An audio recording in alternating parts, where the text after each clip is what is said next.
আগে প্রাইভেট পড়বো, তারপরে স্কুল করবো। আপনারা দেখতে পাচ্ছেন আমাদের গ্রামের রাস্তাটা কত সুন্দর।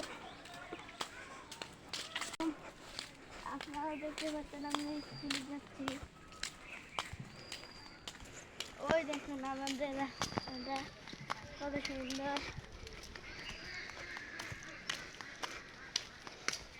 তুমি কোন ক্লাসে পড়ো? দ্বিতীয়। তোমার রোল কত? 4।